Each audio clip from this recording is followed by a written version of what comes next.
오늘은 생명의 길로 걸어가야 합니다 라는 제목으로 하나님의 말씀을 나누고자 합니다.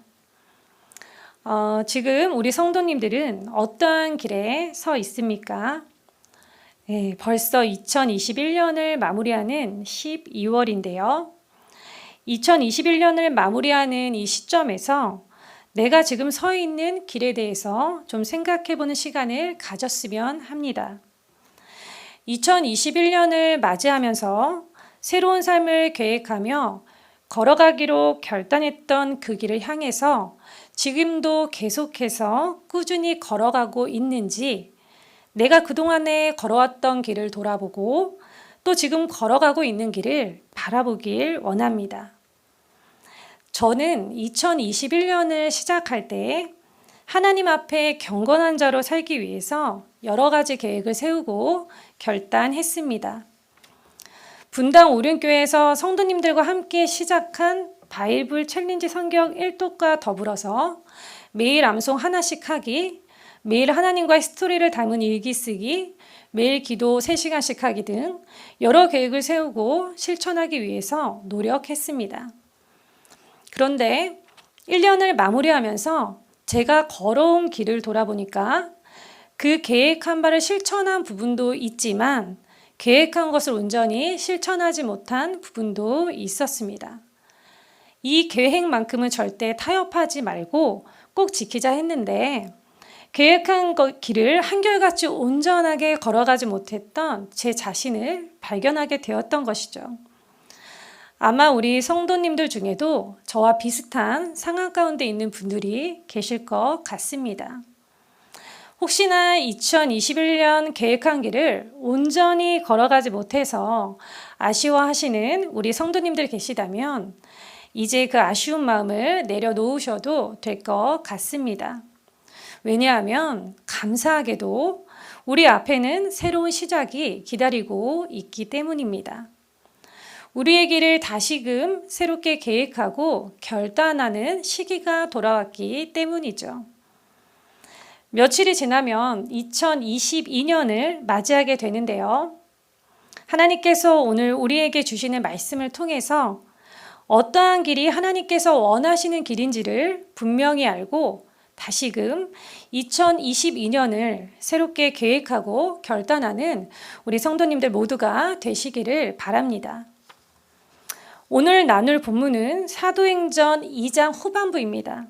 그렇기 때문에 2장의 흐름을 간략히 말씀을 드리고자 하는데요.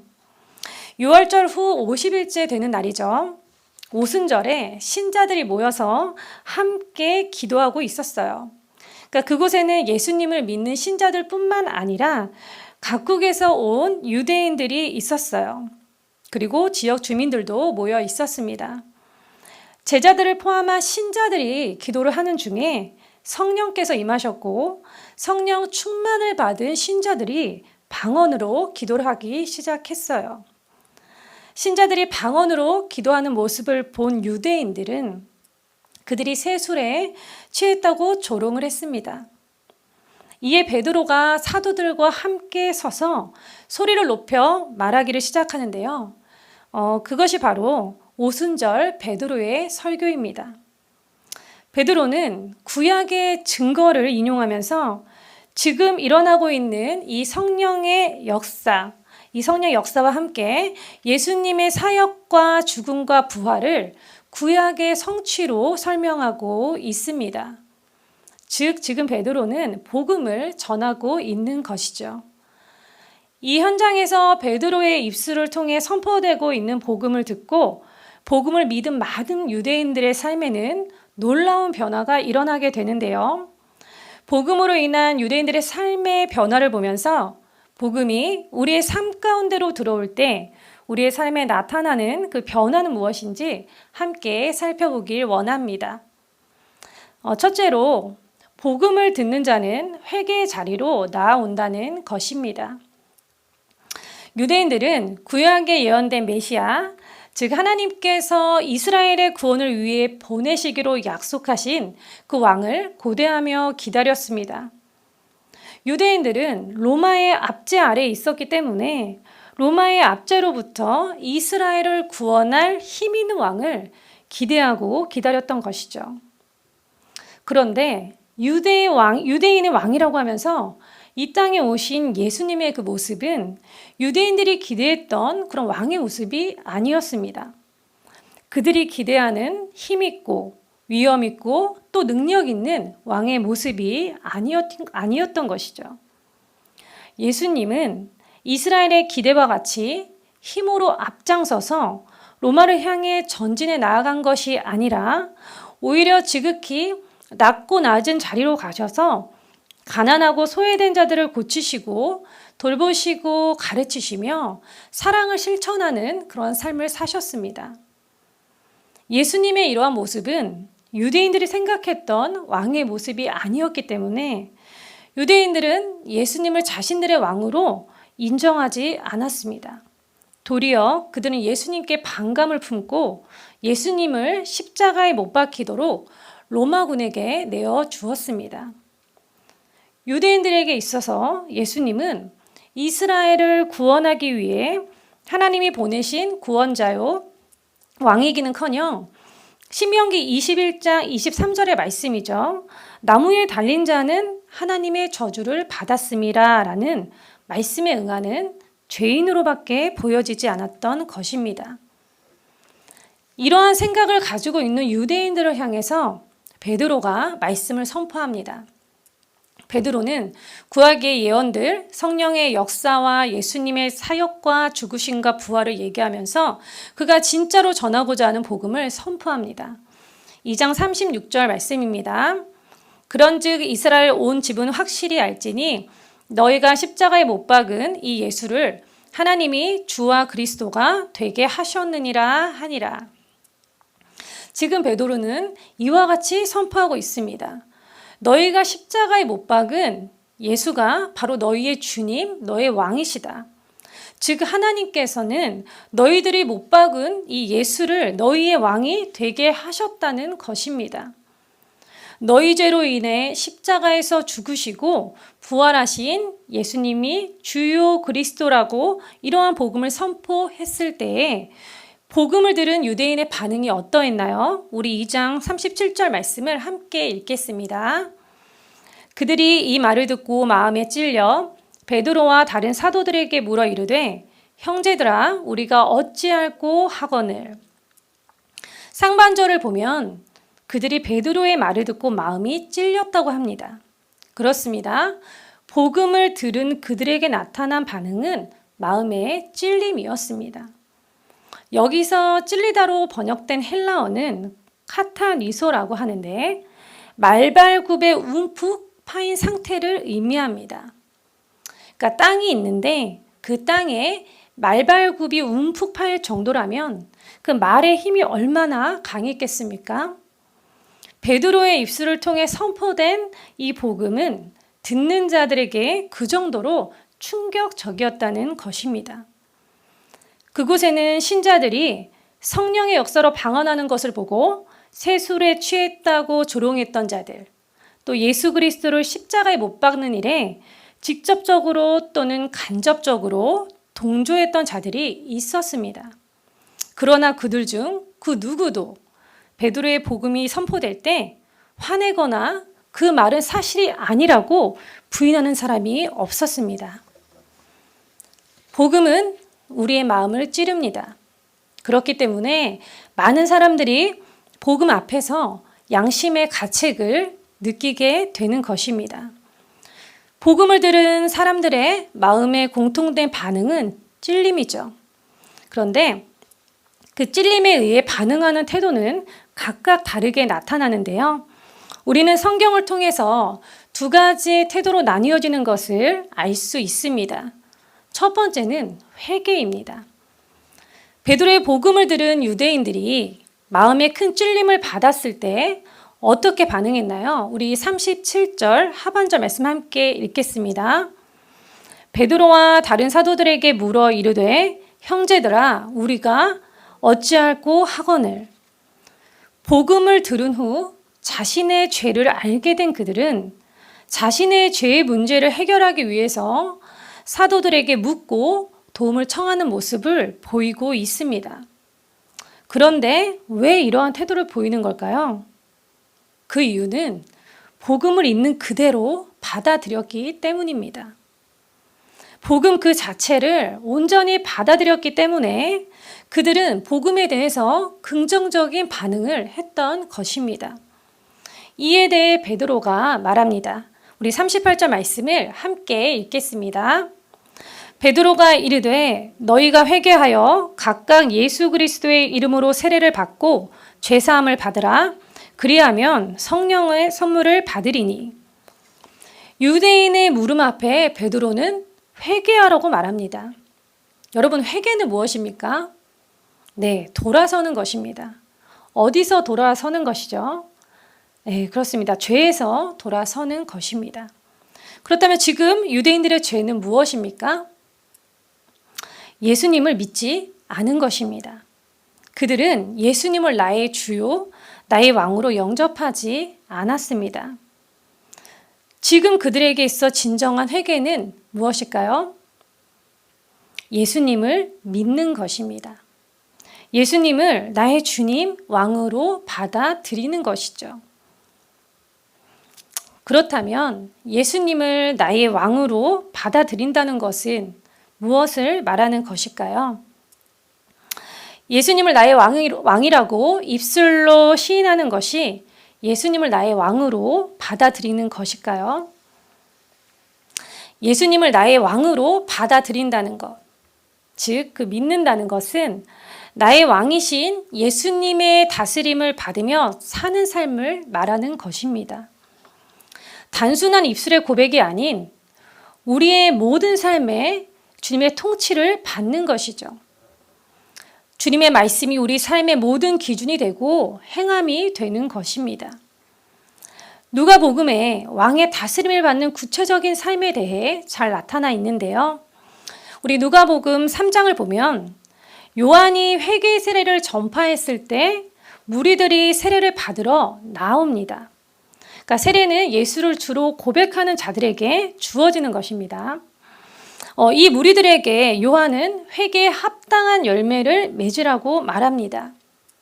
그 말은 예수를 나의 왕으로 믿는다면 이전에 왕이 없이 살았던 패역한 삶에서 돌이켜서 이제는 왕의 다스림을 받는 그의 백성다운 삶을 살아갈 것을 말하는 것입니다.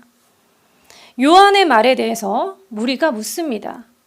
우리가 무엇을 하리까? 이에 요한은 말합니다. 누가복음 3장 11절입니다. 대답하여 이르되 옷 2벌 있는 자는 옷 없는 자에게 나눠줄 것이요 먹을 것이 있는 자도 그렇게 할 것이니라 하고 세리가 묻습니다. 우리가 무엇을 하리이까?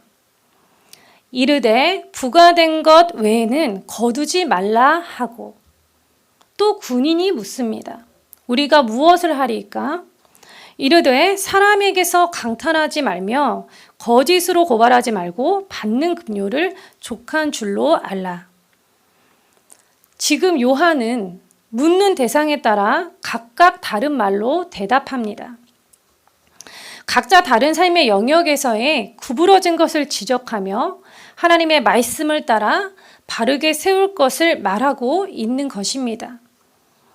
이 말씀에서 볼 때 왕이신 하나님의 다스림을 받는다는 것은 불순종의 죄를 짓지 않는 것을 넘어서서 하나님의 뜻과는 다른 어그러지고 구부러진 삶의 영역을 하나님의 뜻을 따라 곧게 세워가는 것임을 우리는 알 수 있습니다. 세상은 힘에 의해 운영이 됩니다. 그러나 하나님의 나라는 사랑에 의해 운영됩니다. 세상적인 방법, 세상적인 가치관, 세상적인 힘이 나의 삶 속에 깊숙이 들어와 삶의 모든 부분과 모든 관계를 지배하고 있지는 않는지, 또 하나님이 보시기에 패역하고 구부러진 것들로 나의 삶이 세워져 있지는 않는지 살펴보고 돌이켜서 나의 삶의 모든 영역을 하나님의 사랑을 기초로 하여 다시금 새롭게 세워가길 소망합니다. 두 번째는 거부입니다. 사도행전 7장 54절 말씀입니다. 그들이 이 말을 듣고 마음에 찔려 그를 향하여 이를 갈거늘. 스데반이 유대인들을 향해 복음을 선포하는 상황입니다. 스데반의 말씀을 들은 유대인들의 마음은 찔렸습니다. 그런데 그들은 앞서 말한 유대인들과는 전혀 다른 반응을 보였습니다. 복음을 받은 그들의 반응은 이를 가른 것이었고, 복음을 전한 스데반을 성 밖으로 내치고 돌로 치는 것이었습니다. 그들은 왜 이런 반응을 보였던 것일까요? 그 이유는 그들의 마음이 복음을 거부했기 때문입니다. 스데반이 예수님을 거부하고 배척한 유대인의 죄에 대해서 말하면서 복음을 증거했을 때 그들의 마음은 단단하고 그들의 생각은 너무 견고했기 때문에 그들의 마음의 뜻과 다른 그 복음이 그들의 마음을 찌르자 그들의 태도는 부정적으로 반응하게 된 것입니다. 복음을 거부한 유대인들과 같이 우리 또한 마음속에 복음을 거부하는 그 완고함은 없는지 살펴야 합니다. 내가 만나고 싶은 하나님이 아니면 거부하고, 내가 듣기 원하는 말씀이 아니면 나와 상관없는 말씀으로 여기고 있지는 않는지 돌아보길 원합니다. 복음은 듣는 사람으로 하여금 구원에 이르는 회개의 자리로 나아가게 합니다. 마음속의 완고함으로 인해 구원의 복음을 거부하며 참된 회개의 자리로 나아가지 못하고 있다면 오늘 이 시간 마음의 완고함을 하나님께 온전히 올려드림으로 완고함의 틀이 깨어져 참된 회개의 삶의 자리가 회복되길 소망합니다.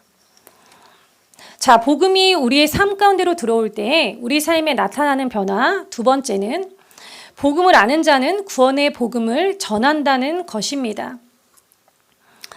회개하고 예수 그리스도의 이름으로 세례를 받고 죄사함을 받은 자들에게 성령을 선물로 주신다는 것은 하나님이 친히 하신 약속입니다. 그렇다면 이 약속의 대상은 누구일까요? 우리 39절 말씀을 함께 읽겠습니다. 이 약속은 너희와 너희 자녀와 모든 먼데 사람, 곧 주 우리 하나님이 얼마든지 부르시는 자들에게 하신 것이라 하고, 약속의 대상, 즉 그 약속의 범위는 너희와 모든 먼데 사람까지라고 되어 있습니다. 여기서 너희는 유대인을 말하는 것인데요. 그럼 먼데 사람은 누구를 가리키는 것일까요? 모든 먼데 사람에서 먼이란 단어는 원어로 마크란이라고 하는데요. 공간적으로 멀리 떨어진 이라는 의미를 가지고 있습니다. 즉 여기서의 먼데 사람이란 이스라엘 민족이 아닌 타민족, 이방인을 뜻하는 것이죠. 사실 여기서 약속의 대상이 이방인까지라는 것은 현재 우리에게는 놀라운 소식은 아니지만 당시 유대인에게는 놀라운 소식이었습니다. 출애굽 후에 이스라엘에게 주어진 그 율법을 보면 거룩한 하나님의 백성은 성결 유지를 위해서 이방인들과의 접촉을 삼가하고 경계해야 했기에 이스라엘 백성은 이방인을 저주와 멸시의 대상으로 간주했고 이방인과의 교제를 엄격히 제한했는데 이러한 전통은 이 신약 시대까지 이어졌습니다. 지금 베드로가 복음을 전하는 이때는 유대인들이 독선적 선민의식으로 가득해 있었던 때인 것입니다. 이러한 유대인들에게 지금 베드로의 선포는 굉장히 파격적인 것이죠. 왜냐하면 복음의 대상이 유대인뿐만 아니라 유대인이 그토록 거부하고 멸시하던 온 인류, 이방인을 향하고 있기 때문입니다. 성도 여러분, 이 말씀이 오늘 우리에게 주는 깨달음은 무엇입니까? 복음을 전할 대상을 제한해서는 안 된다는 것입니다. 우리는 유대인이 가지고 있던 그 독선적 선민의식, 나만 택함받은 거룩한 백성이라는 의식을 가지고 믿지 않는 사람들을 바라보면서 판단해서는 안 되는 것입니다. 외모로 판단하지 말고 차별 없이 모든 사람에게 복음을 전해야 하는 것이죠. 복음의 약속은 말씀에서와 같이 우리 주 하나님이 얼마든지 부르시는 자들에게 해당되는 것입니다. 구원은 궁극적으로 하나님의 일이고 하나님의 전적인 주권에 의한 것입니다. 우리 또한 하나님의 은혜로 구원받은 자라는 사실을 기억하길 원합니다. 우리가 구원받은 거룩한 자녀가 되었다고 해서 패역한 세대에 속한 자들에게 손가락질하며 등을 돌리며 우리끼리 거룩함을 추구하는 삶을 사는 것이 아니라 하나님을 모르는 또 하나님을 떠나 있는 구부러지고 패역한 세대 가운데로 들어가서 구원의 복음을 전해야 하는 것입니다. 베드로는 그 많은 표적을 보았음에도 예수를 주로 고백하기는커녕 오히려 십자가에 못 박은 그 유대인들을 향해서 지금 복음을 전하고 있습니다. 예수님의 수제자인 베드로의 인간적인 마음이라면 복음을 전하고 싶지 않은 대상일 것입니다. 고집세고 완고할 뿐만 아니라 예수님을 십자가에 못 박은 자들이니까요. 그러나 베드로는 이들에게 단 한 번의 설교가 아닌 여러 증거를 들어서 설득시키면서 패역한 세대 가운데서 구원을 받을 것을 계속해서 권하고 있는 것입니다. 40절 말씀을 함께 읽겠습니다. 또 여러 말로 확증하며 권하여 이르되 너희가 이 패역한 세대에서 구원을 받으라 하니. 이처럼 베드로가 유대인의 구원을 위해 복음을 계속해서 전할 수 있었던 이유는 무엇일까요? 베드로는 자신이 믿는 그 복음의 능력을 알았기 때문입니다. 복음은 믿는 자들, 모든 믿는 자에게 구원을 주시는 하나님의 능력입니다. 복음의 능력을 아는 우리 그리스도인들은 세상에 복음이라는 빛을 가져다 줘야 합니다. 패역하고 굽은 이 세상은 빛을 필요로 합니다. 우리가 하는 복음의 증거, 즉 우리의 전도를 통해서 복음을 듣고 받아들이는 자들은 구원을 얻게 된다는 그 사실과 하나님의 구원의 약속은 온 인류를 향하고 있다는 사실을 기억하면서 우리는 예수 그리스도의 복음을 전하는 일에 더욱 열심을 내어야 할 것입니다.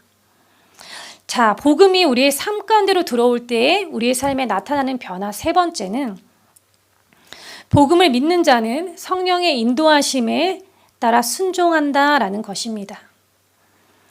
베드로는 많은 말과 증거로 유대인을 설득하며 삐뚤어지고 패역한 길에서 떠나 생명을 얻는 구원의 길에 서기를 권했습니다. 이러한 베드로의 말을 받은 사람들은 세례를 받았습니다.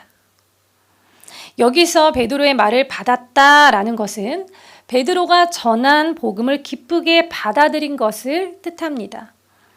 우리 41절 말씀을 함께 읽겠습니다.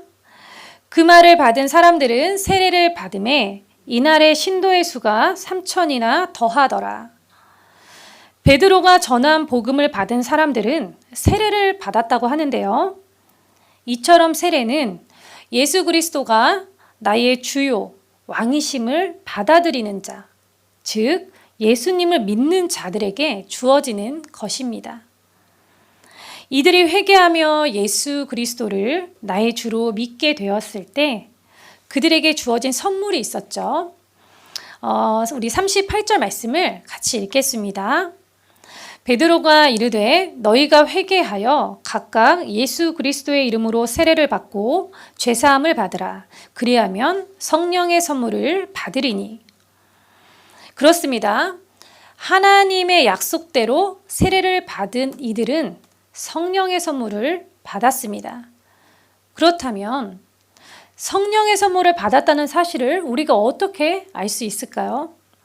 그 다음 구절을 보면 알 수 있는데요. 우리 42절 말씀을 함께 읽겠습니다.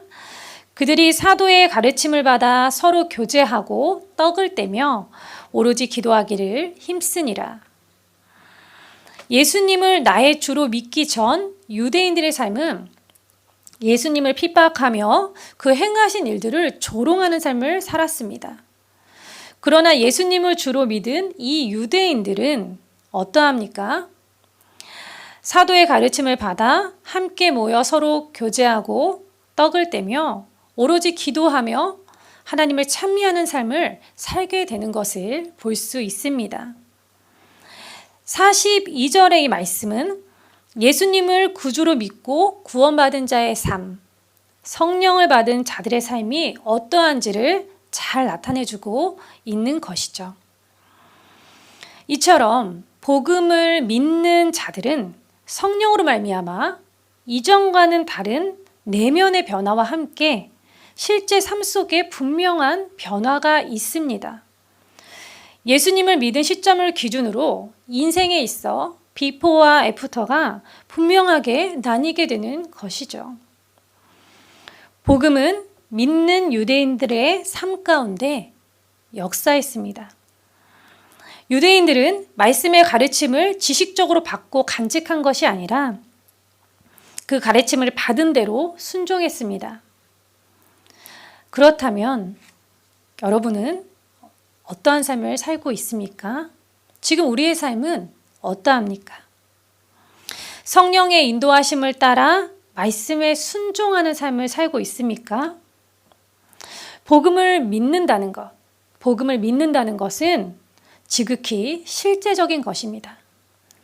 그렇기 때문에 복음을 믿게 되면 삶이 달라질 수밖에 없는 것입니다. 왕이신 예수님의 다스림을 따라 사는 삶, 이것이 바로 복음을 믿는 자들의 삶인 것입니다. 말이 아닌 가르침을 받은 말씀을 행함으로 내가 진정 믿는 자임을 증명하는 우리 모두가 되기를 소망합니다. 말씀을 정리하겠습니다. 지금 우리 성도님들이 걷고 있는 길은 어떤 길입니까? 우리의 인생의 길은 딱 두 가지로 나뉘어집니다. 멸망의 길, 그리고 생명의 길입니다. 내가 지금 생명의 길로 걸어가고 있는지 아니면 멸망의 길로 걸어가고 있는지를 어떻게 알 수 있을까요? 그것은 지금 내 인생의 주인, 곧 왕이 누구인지를 보면 알 수 있습니다. 길이요 진리요 생명이신 예수님의 그 다스림을 받는 삶을 살고 있다면 생명의 길로 가고 있는 것이고, 왕이신 예수님의 다스림을 거부하고 내가 스스로 내 인생이 되어 나의 소견에 옳은 대로 살고 있다면 멸망의 길로 가고 있는 것입니다. 그렇다면 지금 내가 예수님을 나의 왕으로 믿고 그분의 다스림을 받는 삶을 살고 있는지, 그것을 어떻게 알 수 있을까요? 복음을 믿는 사람의 삶에 나타나는 분명한 변화로 인해 알 수 있습니다. 복음을 믿는 자의 삶에는 참된 회개가 일어납니다. 불순종의 죄에서 돌이킬 뿐만 아니라 어그러지고 패역한 삶의 영역을 살펴 하나님의 말씀을 따라 정의와 공의로 바르게 세워나가게 됩니다. 회개에 합당한 열매를 맺는 것이죠. 그리고 복음을 믿는 사람은 복음을 전하는 자리로 나아갑니다. 믿는 모든 자에게 구원을 주시는 하나님의 능력인 복음을 아는 사람, 모든 자에게 구원을 베풀기 원하시는 하나님의 그 마음을 아는 사람은 자신의 구원에만 만족하지 않고 복음을 전하는 삶을 살게 되는 것이죠. 그리고 복음을 믿는 사람은 성령의 인도하심을 따라 말씀에 순종합니다. 복음을 믿는 사람은 약속하신 성령을 선물로 받게 됩니다. 성령을 받은 사람은 진리의 영이신 성령의 인도하심을 따라 매일의 삶 속에서 진리의 말씀을 순종하는 삶을 살기를 힘쓰게 됩니다. 이처럼 복음은 살아있어 믿는 자들의 삶에 실제적인 변화로 나타나게 되는 것입니다. 며칠 있으면 새해를 맞이하게 됩니다. 생명의 길로 향하는 지식을 아는 것에만 머무르지 말고 그 길을 걸어갈까 말까 고민하지 말고 생명의 길로 들어서서 그 길을 걸어가길 원합니다.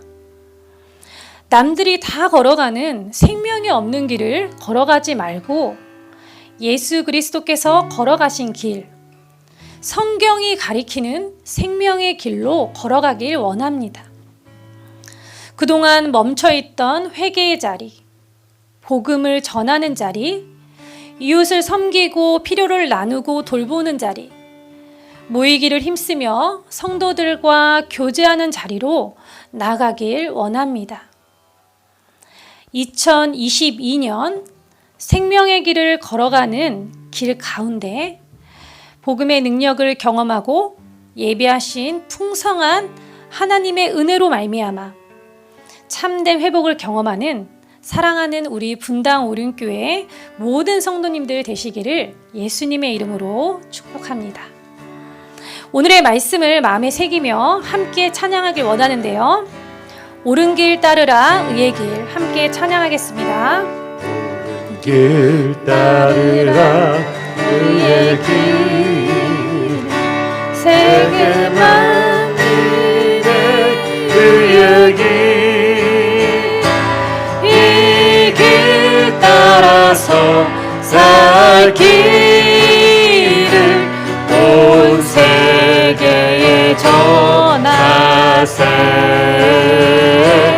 만 백성이 나갈 길 어두운 밤 지나서 또 뜬다 환한 빛 보아라 저 빛 주 예수의 나라 이 땅에 곧 오겠네 오겠네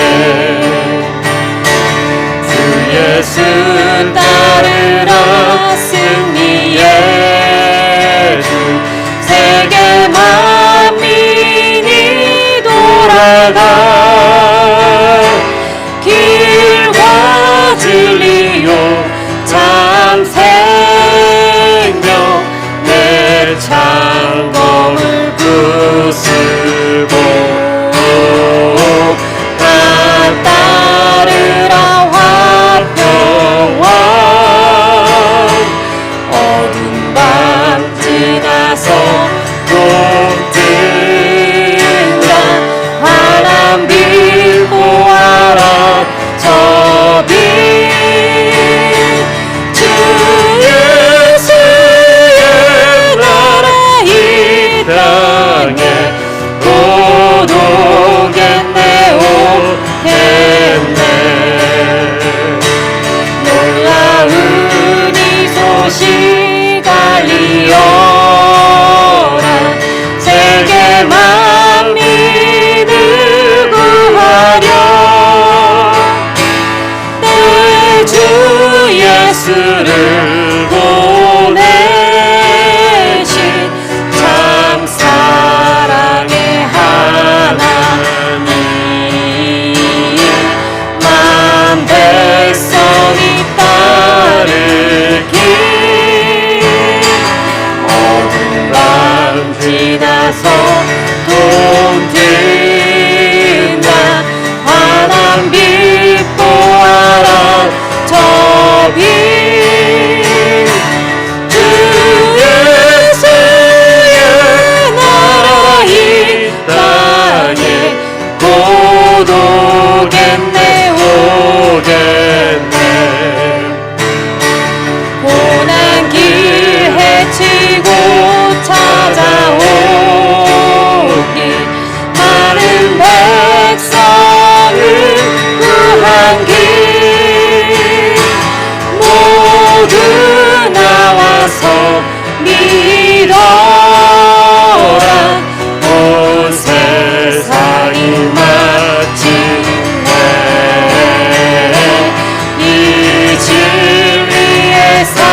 말씀을 기억하며 함께 기도의 자리로 나아가기 원합니다. 복음은 듣고 받아들이는 자의 삶에 가장 먼저 나타나는 변화는 회개입니다. 복음은 우리의 마음의 뜻과 생각을 판단하여 우리로 하여금 하나님을 믿지 않는 죄악된 삶에서 돌이켜 생명의 길로 나아가도록 이끌어 갑니다. 현재 복음 앞에 서 있는 나의 마음과 태도는 어떠합니까? 복음 앞에서 반응하는 나의 그 회개는 습관적인 회개, 입술로만 하는 형식적인 회개인지 아니면 삶의 주인이 바뀌는 회개, 회개에 합당한 열매를 맺는 진정한 회개인지 돌아보길 원합니다. 그동안 회개에 합당한 열매를 맺지 못하는 삶을 살았다면 다시금 회개하며 회개에 합당한 열매를 맺는 삶을 살게 해달라고 이 시간 간절히 구하며 결단하는 기도로 나아가길 원합니다. 우리 함께 기도하겠습니다. 하나님 아버지 감사합니다. 하나님께서 아버지 우리의 삶 가운데 함께 하시고 인도해 주심을 감사합니다. 우리에게 복음이라는 기쁜 구원의 소식을 듣게 해주시고 믿게 해주심을 하나님 감사합니다. 하나님 아버지 우리가 그러나 죄악된 삶에서 떠나 돌이키지 못하고 하나님 생명의 길 앞에 머뭇거리며 서 있는 경우들이 많았습니다. 하나님 우리의 삶의 머뭇거림과 안주함을 용서하여 주시옵소서. 아버지 이제는 우리가 더 이상 머뭇거리는 삶에 서 있는 것이 아니라 복음을 믿고 듣는 자들답게 회개에 합당한 열매를 맺는 삶을 살아가기 원합니다. 아버지 내가 주인된 자리에서 내려와서 나의 주님이 주인되는 인생으로 살아가길 원합니다. 왕이신 하나님의 다스림을 받는 그 인생을 살아가길 원합니다. 하나님 아버지 도와주시옵소서. 아버지 왕이신 하나님을 따라 믿음의 삶을 살아갈 수 있도록 우리의 마음과 삶의 태도를 새롭게 하여 주시옵소서. 그래서 복음을 따라 참된 믿음의 길, 생명의 길을 향해 하나님과 동행하는 그 축복을 누리는 삶을 살아가는 매일이 될 수 있도록 우리 하나님께서 인도해 주시옵소서. 비록 연약하고 부족하지만 강하고 우리의 힘이 되신 하나님께서 우리가 도움을 구하고 하나님을 붙들 때 하나님께서 마땅히 이끌어주시고 아버지 가장 선한 생명의 길로 인도해 주실 줄 믿습니다. 오늘 그 하나님을 붙잡고 그 하나님을 의지하여 강구하오니 하나님께서 우리의 삶을 새롭게 변화시켜 주시옵소서. 그리고 우리의 입술의 고백과 회개했던 말들처럼 하나님을 이제는 믿음으로 결단하여 2022년도를 아버지 생명의 길로 걸어가는 강대함으로 나아가게 하여 주시옵소서. 하나님께서 함께해 주시기를 간절히 소망합니다. 우리가 또 한 가지 더 기도하기 원합니다. 이제 우리가 2022년을 앞두고 있습니다. 우리의 각자의 삶의 영역 속에 하나님의 뜻에서 벗어난 굽어진 영역, 좀 삐뚤어진 영역이 있을 텐데요. 다시금 하나님의 뜻대로 바르게 세워지길, 회복되길 위하여 함께 기도하길 원합니다. 2022년도는 나의 모든 삶이 하나님의 다스림을 받는 삶, 생명의 길 위에 서는 삶이 되게 해달라고 다 함께 기도하겠습니다. 하나님 아버지 감사합니다. 하나님께서 2021년도 이렇게 인도해 주시고 함께 해 주심을 감사합니다. 하나님 마음은 원이로되 육신이 약하여 하나님 아버지 매일의 삶의 모든 영역 가운데 하나님의 뜻대로 하나님의 정의와 공의를 세우지 못하고 살아왔던 모든 삶의 영역들이 있습니다.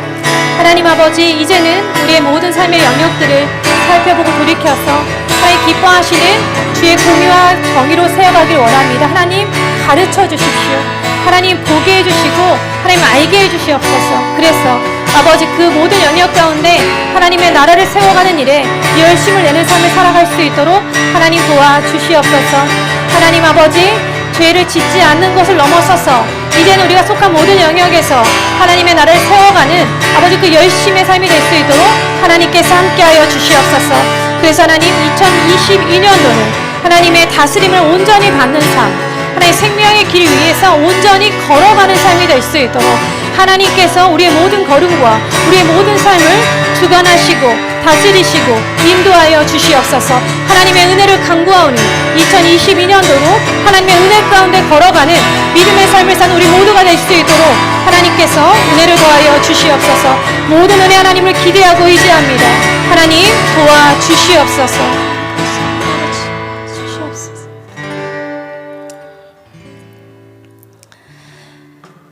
하나님 감사합니다. 오늘도 귀한 말씀을 통해 우리의 길의 방향을 점검하게 하시고 생명의 길로 나아갈 수 있는 결단의 마음을 갖게 하신 것을 감사합니다. 새롭게 맞게 되는 2022년은 우리의 생명이요 왕이신 주님의 뜻을 따라 주님이 이끄시는 생명의 길을 향해 온전히 나아가는 매일이 삶이 될 수 있도록 주님 우리를 인도하여 주시옵소서. 우리와 함께 하시는 임마누엘의 하나님을 찬양합니다. 감사드리며 우리 주 예수 그리스도의 이름으로 기도합니다.